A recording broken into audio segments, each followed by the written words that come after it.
Let's jump right into today's explainer, because we are looking at an absolutely wild narrative universe.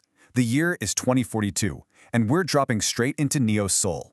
Now, this isn't just your standard sci-fi futuristic city. Oh no, it is a hyper-connected, neon-drenched metropolis where literally everything is digitized and backed up to the cloud. Imagine a world that's essentially morphed into a massive digital marketplace. And what are they trading? Human desires. They've taken our deepest wants and converted them into cold, hard signals of zeros and ones. It's a fascinating setup, so let's break down exactly how this place actually works. To really get it, you have to picture the sheer sensory overload of this place. You've got blinding neon lights, bouncing off rain-slicked asphalt, and these massive skyscrapers that pull double duty as giant screens for larger-than-life K-pop holograms.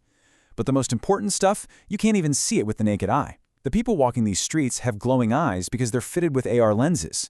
These lenses constantly feed them customized ads and tailored social feeds, layering them right over physical reality. It creates this hyper-connected digital abyss that completely hides what the city actually looks like beneath all the custom illusions. And right into the middle of that digital abyss steps one of our main entities, and he drops this incredibly weird, memorable line.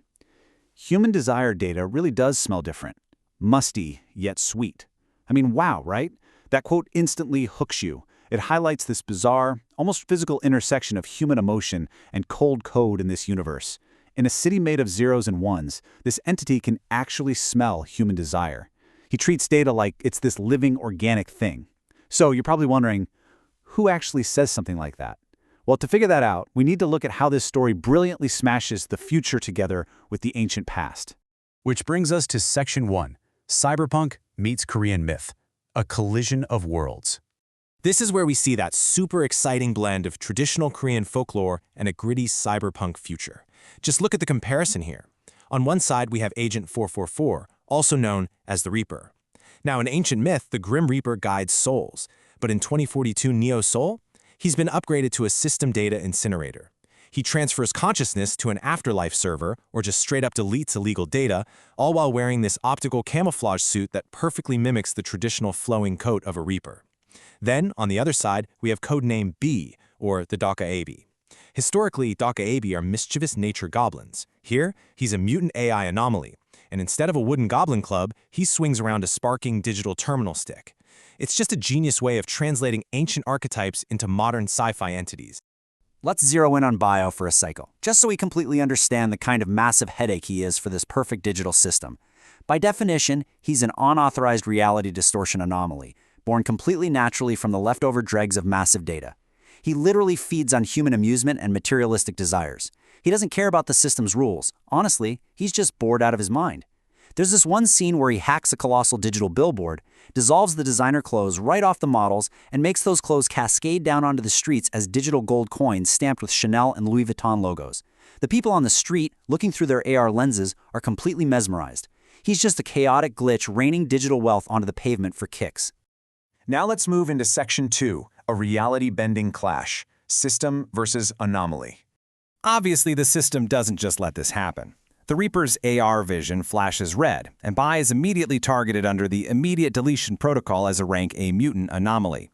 His charges: unauthorized reality manipulation and illegal asset data generation. So the Reaper deploys his weapon, which is this massive pitch-black data incineration sword that literally radiates dark energy to delete code on contact.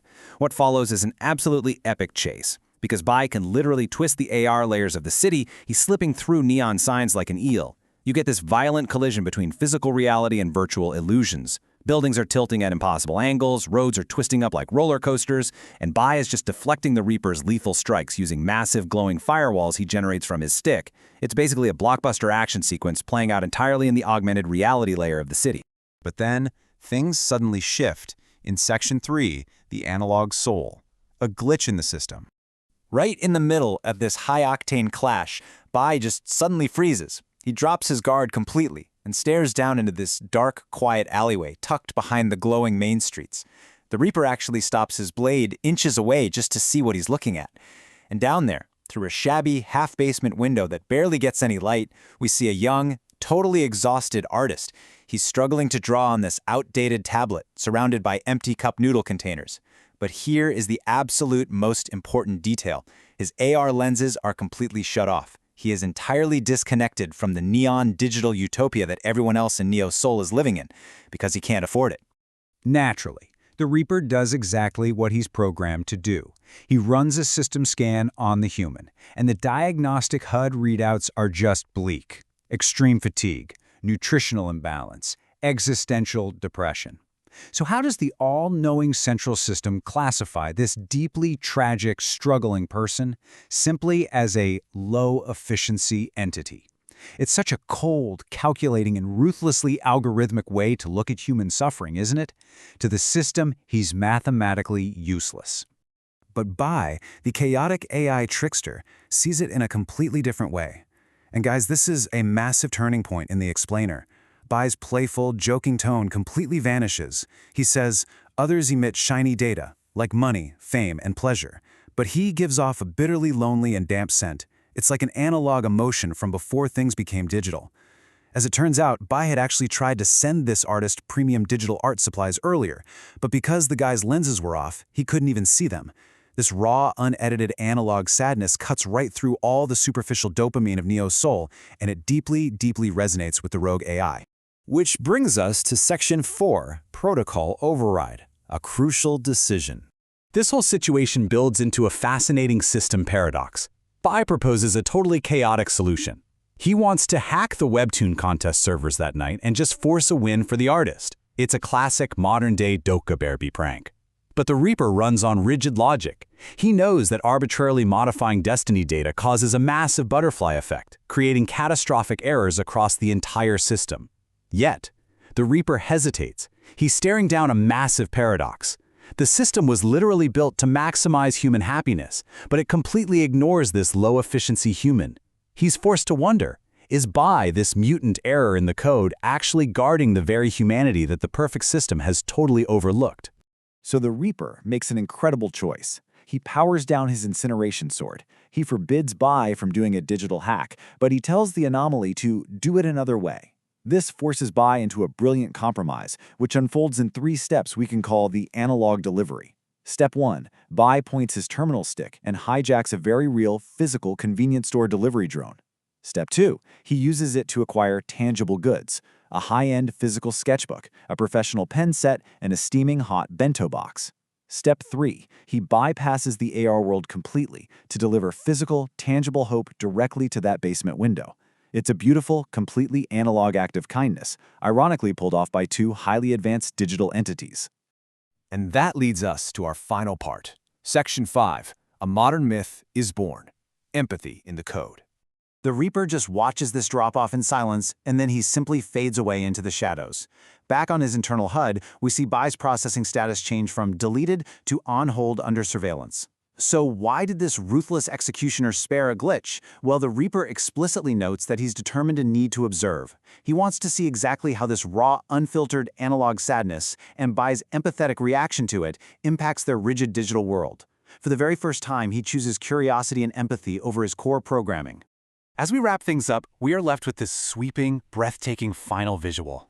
High above the night sky of Neo's soul, drifting effortlessly among the towering skyscrapers, is a colossal hologram of an AR whale, swimming peacefully through the digital sea. It's such a stunning symbol. It perfectly captures how bizarre, beautiful connections that defy cold logic can still manage to sprout up through the cracks of a rigid system. It is the absolute perfect blending of magic, technology, and Korean folklore. It tells us that myth hasn't died in 2042. It's just taken on a brand new digital form. Which leaves us with this final, really provocative question. In a world ruled by perfect digital systems, are errors the only place left for our humanity? Think about it. When our lives become utterly dictated by algorithms, by efficiency, and by hyper-customized digital realities, maybe the glitches, the analog sadness, the unexplainable empathy, the deeply inefficient acts of kindness are the things that actually keep us human. It's definitely a powerful idea to chew on the next time you're staring at your own screen.